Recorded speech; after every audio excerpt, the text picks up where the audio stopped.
జాతీయ స్థాయిలో బీహార్ రాష్ట్ర రాజకీయాలకి ఒక ప్రత్యేకమైనటువంటి స్థానం అనేది ఎప్పుడు కూడా ఉంటుంది. అలాంటి బీహార్ రాష్ట్రంలో ఎప్పుడు కూడా ఎక్కువగా సంకీర్ణ ప్రభుత్వాలే ఏర్పాటు జరగటం మనం చూస్తూ ఉంటాం. అలాంటి బీహార్ రాష్ట్రంలో అక్కడ రాజకీయ పార్టీల యొక్క విధానాలు కూడా మనం చూసుకుంటే కేంద్రంలో ఉన్నటువంటి ప్రభుత్వానికి ఎప్పుడు ఏ విధంగా ఎలా మద్దతిస్తాయో కూడా మనం ఎవరు కూడా విశ్లేషణ చేయలేరు. ఆ విధంగా అక్కడ రాజకీయ పరిణామాలు అనేది జరుగుతూ ఉంటాయి. అటువంటి బీహార్ రాష్ట్రంలో ఈ సంవత్సరం 2025 సంవత్సరంలో అక్టోబర్ లేదా నవంబర్ ఆ నెలలో బీహార్ రాష్ట్రంలో శాసనసభ ఎలక్షన్లు జరుగుతున్నాయి. ఈ బీహార్ రాష్ట్రంలో జరుగుతున్నటువంటి ఎలక్షన్లో జాతీయ స్థాయిలో జరుగుతున్నటువంటి ఎలక్షన్ లాగా ఇక్కడ అంత కాంపిటీషన్ అనేది జరుగుతుంది.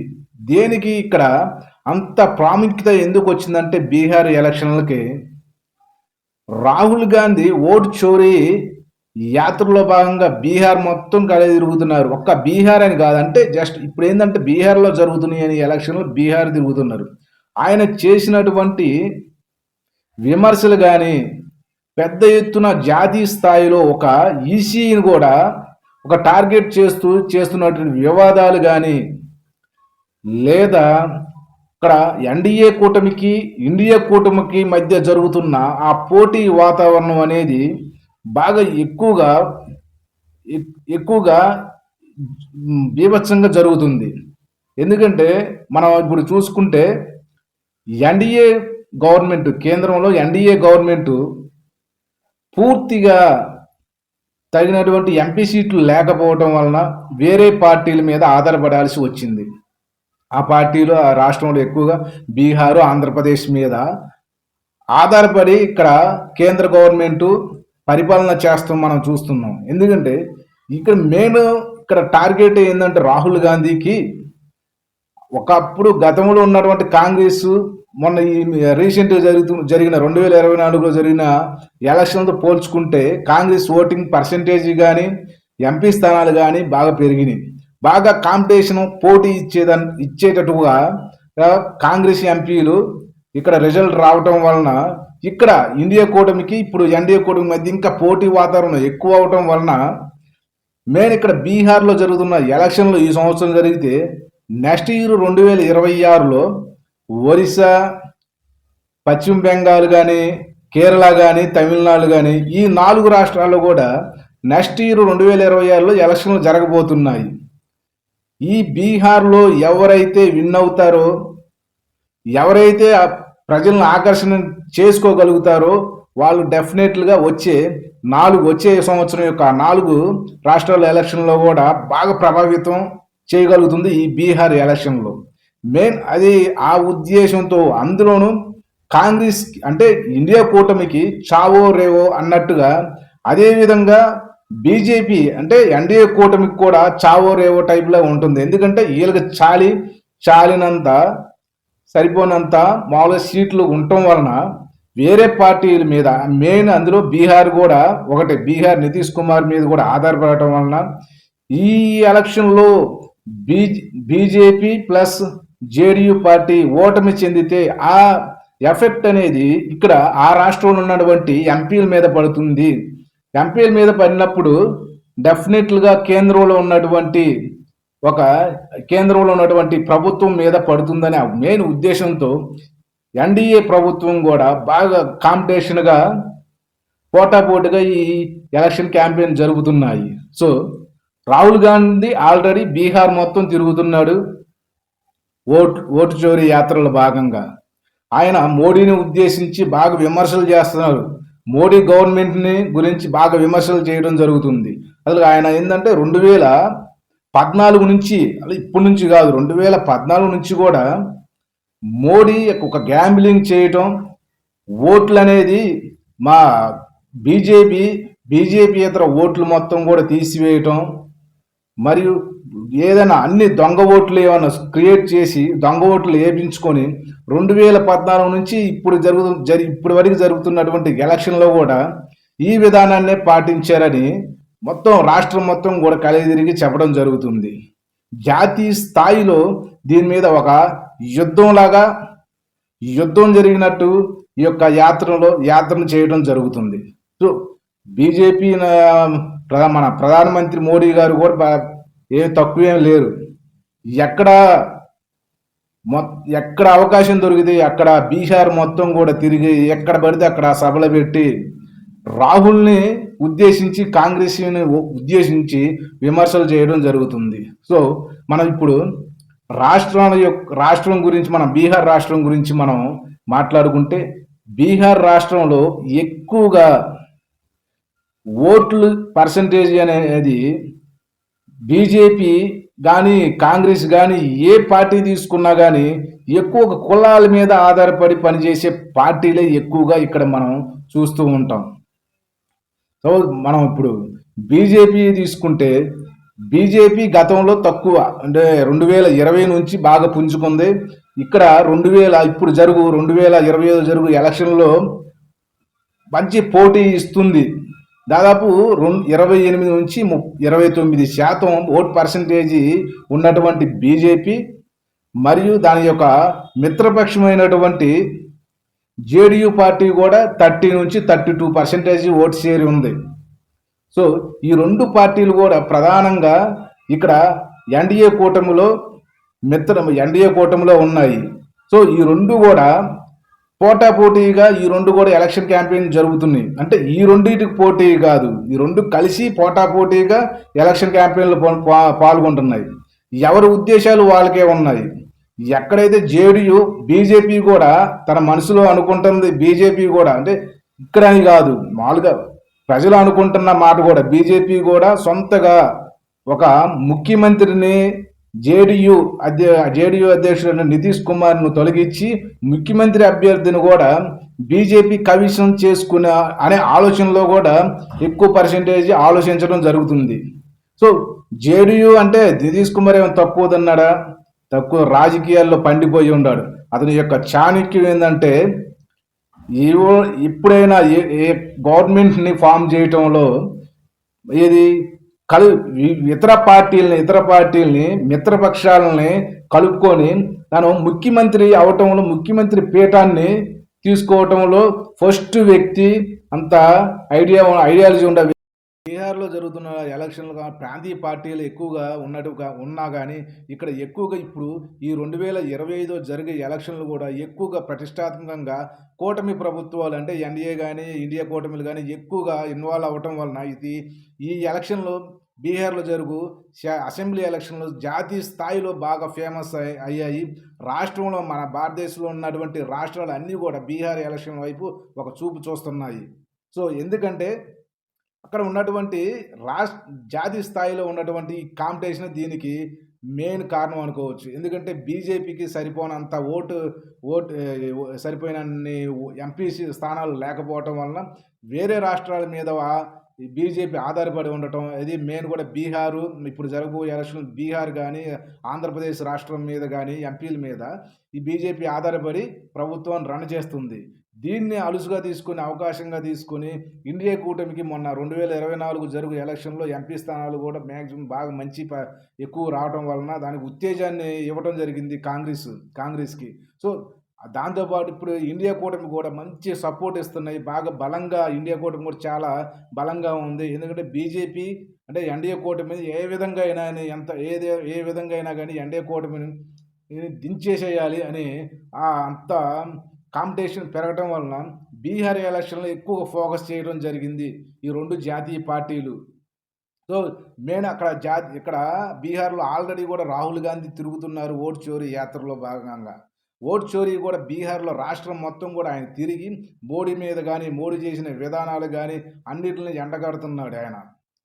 మోడీ అసలుకి ఓటు చోరీ అంటే దొంగ ఓట్లు వేయటం వలన దొంగ ఓట్లు ముద్ర వేయటం వలన లేకపోతే బీజేపీకి వ్యతిరేకంగా ఉన్నటువంటి ఓట్లన్నీ కూడా తీసివేసి ఈ ఎలక్షన్లు జరపడం వలన మోడీ 2014 నుంచి ఇప్పటి వరకు జరుగు ఎలక్షన్ల వరకు కూడా అదే పనిలో ఉన్నాడు. మొన్న రీసెంట్గా జరిగిన మహారాష్ట్ర దానికి సంబంధించిన ఎలక్షన్లో కూడా ఆ విధానమే ఫాలో అవ్వటం వలన ఆయన గెలుస్తున్నాడు అనే మెయిన్ టార్గెట్ని జనాల్లోకి తీసుకెళ్ళడం జరుగుతుంది రాహుల్ గాంధీ. మరి మోడీ ఏమన్నా తక్కువ ఏమైనా తినలేదుగా, ఆయన కూడా మా వీలు కుదిరినప్పుడల్లా కానీ బీహార్లోని ఎక్కడ పడితే అక్కడ సభలు నిర్వహించడం జరుగుతుంది. రాహుల్ గాంధీకి వ్యతిరేకంగా ఇక సభలు నిర్వహించడం జరుగుతుంది. ఆయనకు వ్యతిరేకంగా విమర్శలు చేయడం జరుగుతుంది. సో ఇది మొత్తం జరుగుతుంది. కానీ ఇక్కడ ఈ మెయిన్గా ఫోకస్ చేస్తుంది జాతీయ పార్టీలు ఫోకస్ చేసినా కానీ ఇక్కడ హావా మొత్తం కూడా ప్రాంతీయ పార్టీలే, జేడీయూ కానీ ఆర్జేడీ కానీ. ఇక్కడ జేడీయూ పార్టీకి దాదాపు 32 నుంచి 34% వరకు ఓట్ షేర్ ఎక్కువ ఉంటుందన్నమాట. కానీ జేడీయూ ఆర్జేడీ పార్టీకి దాదాపుగా 33% వరకు ఓట్ షేర్ ఎక్కువ ఉంటుంది. మిగిలిన పార్టీలు కానీ ఇప్పుడు ప్రశాంత్ కిషోర్ పార్టీ పెట్టాడు. ఆయన దాదాపు కూడా 8 నుంచి 10% వరకు ఓట్ షేర్స్ కైవసం చేసుకోవడం జరిగింది. ఈ సర్వేలు రావడం జరిగింది. సర్వేలు కూడా ఎక్కువగా పోటాపోటీ ఉంటుందని కానీ చెప్పడం జరుగుతుంది. కానీ ఎక్కువగా యువతలో మన నితీష్ కుమార్ మీద బాగా వ్యతిరేకత ఎక్కువ ఉంది. కానీ నితీష్ కుమార్ అక్కడ చేసినటువంటి పథకాలే అతన్ని రక్షిస్తాయి, ఆ పథకాలే నన్ను గెలిపిస్తాయి అని బాగా ఉత్సాహంగా ఉంటాడు.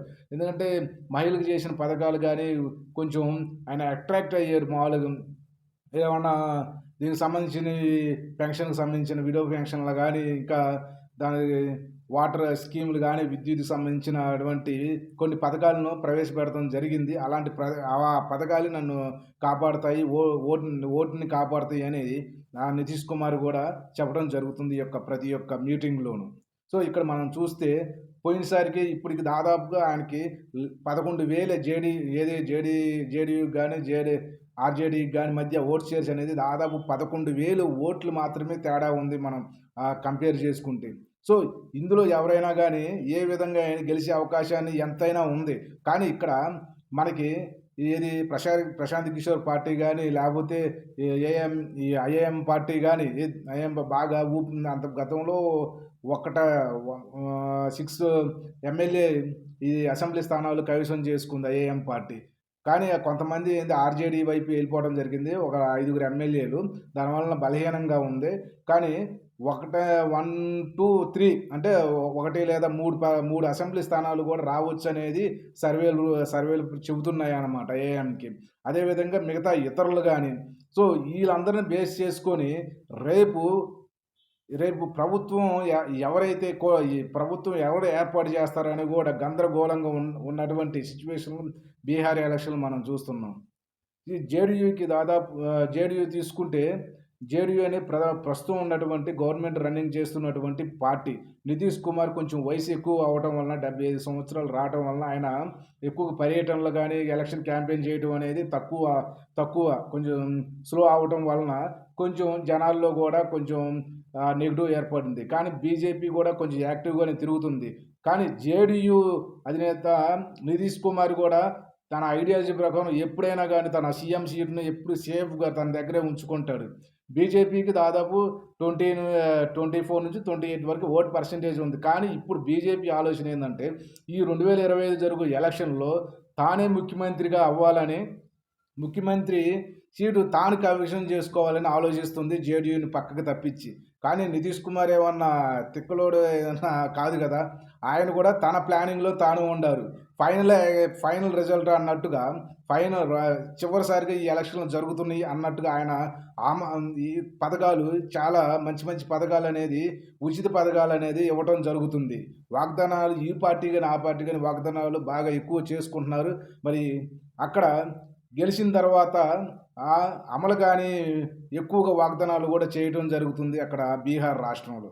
బీహార్ రాష్ట్రం అనేది ప్రజెంటు గతంలో బీహార్ రాష్ట్రం చాలా తక్కువ అభివృద్ధి కలిగిన రాష్ట్రం. కానీ ఇప్పుడే కొంచెం బీహార్ కూడా అభివృద్ధి చెందుతుంది. సో జనరేషన్లో ఏంటంటే మిగిలిన రాష్ట్రాలు చాలా జీడిపి కానీ దాని యొక్క ఆర్థిక వ్యవస్థ చూసుకుంటే చాలా ఎక్కువగా ఉండే కానీ ఇక్కడ బీహార్లో కొంచెం ఆర్థిక వ్యవస్థ కానీ చాలా తక్కువ ఉండటం వలన ఇక్కడ రాజకీయంగా అవినీతి ఎక్కువ జరగటం వలన కూడా దానికి కారణం అనుకోవచ్చు మనం. ఏది అభివృద్ధి కాకపోవటానికి కారణమని మనం చెప్పుకోవచ్చు.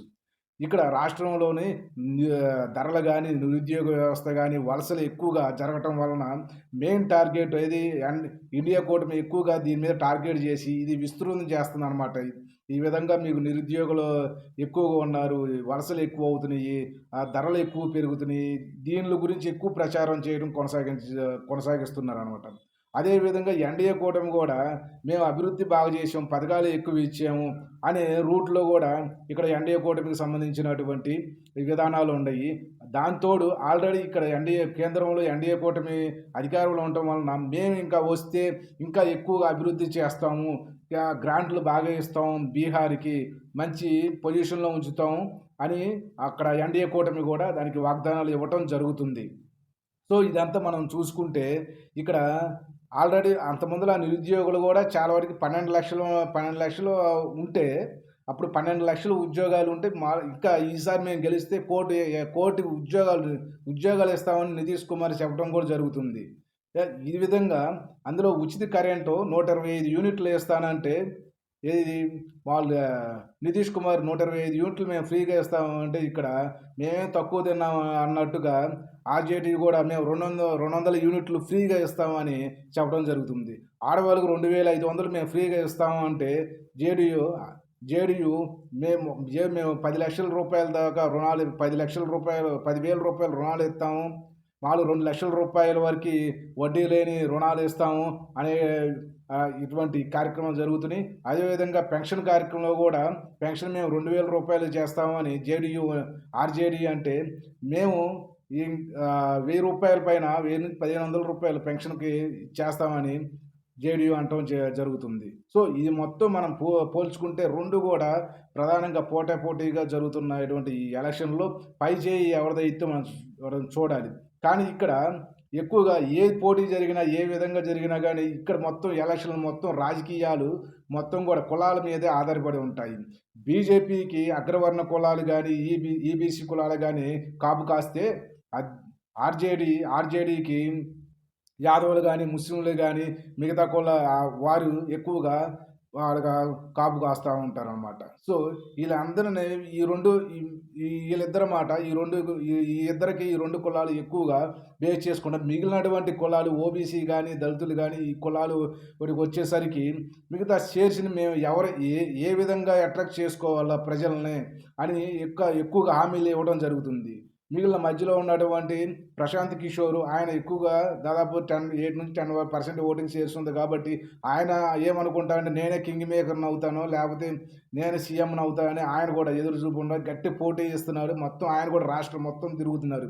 ఇందులో మళ్ళీ ఇంకొకరు ఉన్నారు వ్యక్తి పాస్వాన్, ఆయనకు కూడా మంచి ఇమేజ్ ఉంది దళితుల్లో. ఆయనకు కూడా దళితుల్లో ఉన్నటువంటి ఇమేజ్ బీజేపీ బాగా చూసుకుంటుందనమాట. బీజేపీ ఎక్కువగా ఆయన్ని పాస్వాన్ని ముందు పెట్టి ఆయన నడిపిస్తుంది. దళితుల ఓట్లు కూడా పడే విధంగా ఎన్డీఏ ప్రభుత్వం మెయిన్ ఎక్కువగా ఫోకస్ చేస్తుంది. దళితులుగా ఉండే అగ్రవర్ణ కులాలు ఎక్కువగా ఇది ఆర్‌జేడీ వైపు ఉండరనమాట.